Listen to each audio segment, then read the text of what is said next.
Hi, everyone, and welcome to JSA TV and JSA Podcasts, where we're sharing the latest news, stories, and trends from leaders in our industry.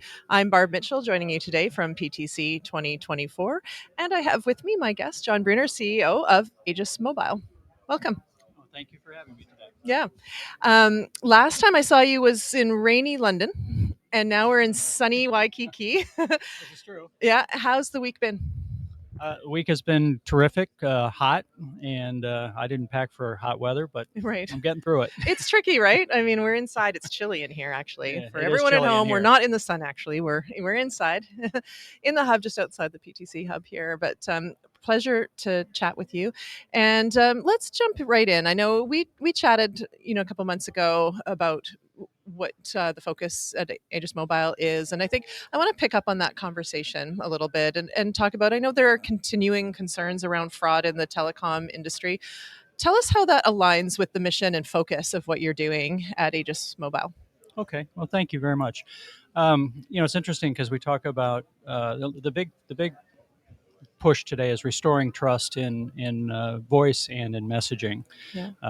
Many people are not answering their calls if they don't recognize a phone number, and of course, spam and phishing is a continuing problem. And so, how do we create ecosystems and governance models and operational excellence to start restoring trust in the communications industry? Yeah. And so you've had a busy week, I'm sure, as It's been a good week, everyone's yes. been kind of Yeah. running around. You took the time out to speak on a panel, I believe, this week. What were you talking about?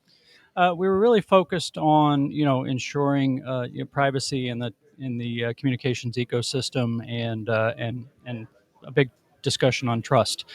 And our role on that panel was really talking about known sender, known caller technologies that allow for very high volume, low cost, low friction registration and verification of companies are who they say they are, and they're not going to be a company that's known to come on and do harm. And so that was a lot of our focus for that presentation. Yeah.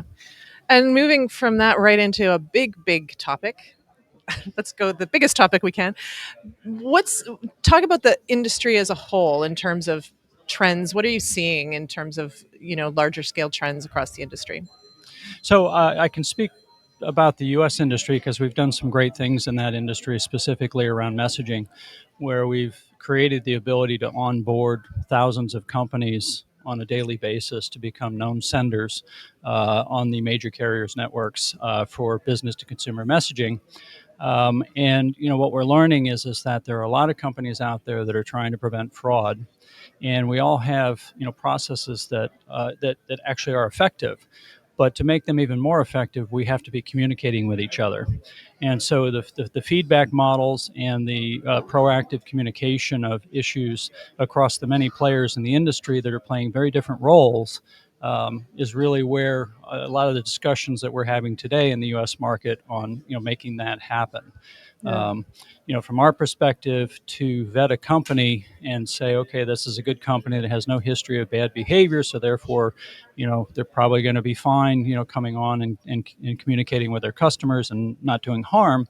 But the reality is that the day after that vet occurs, the company could be acquired, they could get a new senior officer, and their behavior could change, very quickly. So it's very important that monitoring in the market is going on, and that looking at the transaction, results and other areas of the ongoing operations are feeding back to that company's reputation in terms of how they perform on these communication channels.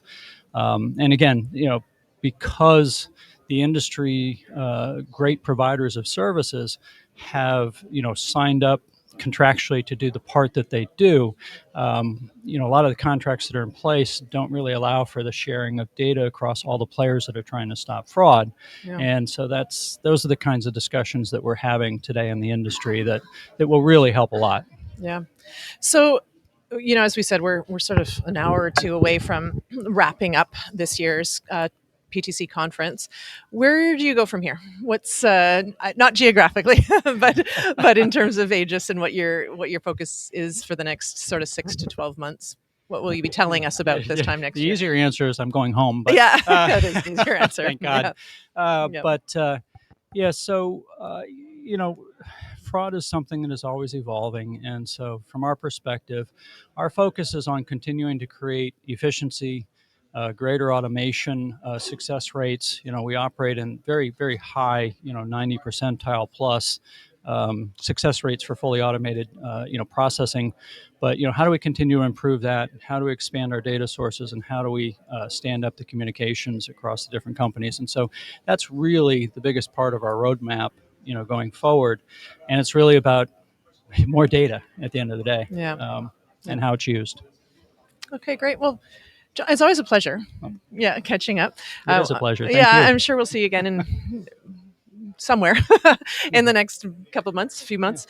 But thank you for taking the time, and it's an honor to sort of wrap up this conference with the chat with you. So well, thank you very much. It's my honor. Yeah, and thank you to our viewers for tuning in today to JSA TV here at PTC 2024.